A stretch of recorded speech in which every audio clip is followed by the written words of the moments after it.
The Guardians are now going on adventures, but now as friends.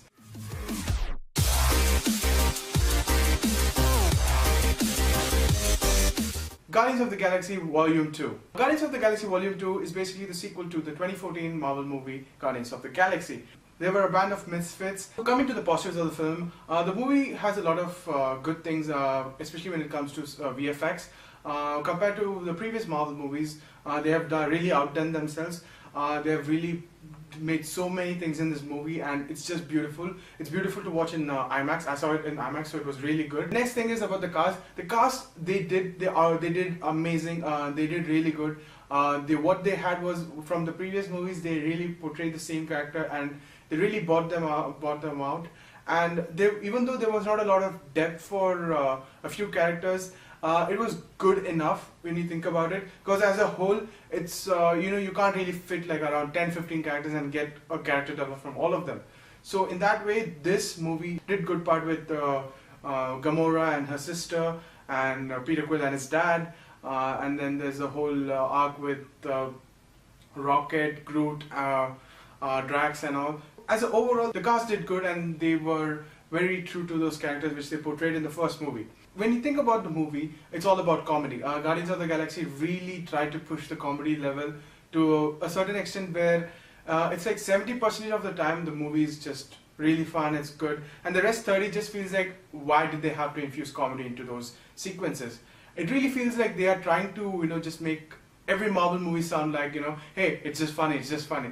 I think the Marvel Studios is trying to really push that, hey, we are a funny movie, you can come enjoy us. So it's more about them making money with a comedy film rather than a superhero film which stays true to its comics. In that way, the Marvel has kind of they have become like that, considering what happened with Civil War and Doctor Strange. Phase 3 of Marvel has become it's like a set of bad eggs where each movie is like just feels forced comedy. Even Doctor Strange felt like that, even this movie feels like that. But on the other hand, Guardians of the Galaxy is all about comedy, so it really did not feel that bad. But if you were not a fan of the Guardians from the earlier films, this movie might not be for you, because you'd feel like, hey, what's so funny about it? It's not getting funny at all. So there were certain sequences where you'll feel like, oh, this guy he's not even talking about anything. What's so wrong? What's so funny about this? So, but only if you knew the characters, it would be funny from the previous film. Overall, the comedy was really good, but there was hit and miss in many places, and it just feels forced. And one of the best things which you'll find in this movie is the Stan Lee cameo. So he gets to speak, and it was really good. Since they overdid with the humor, it just feels like they tried so hard to make it that humor thing. So it feels a bit off. So otherwise, it's a very worthy sequel. It's a good one-time watch, but I wouldn't say it's a really good movie. But as far as Phase 3 is concerned, this movie is really good. So when you think about the movie, overall the movie is enjoyable.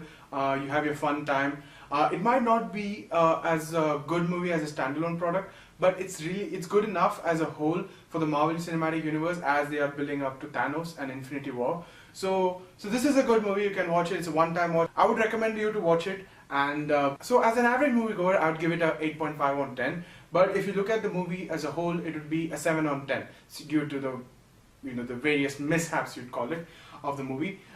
Thanks to Marvel. I'm not a DC fan. Thank you guys for watching. Thumbs up if you like it. Thumbs down if you don't like it. Comment, like, subscribe, whatnot. Peace.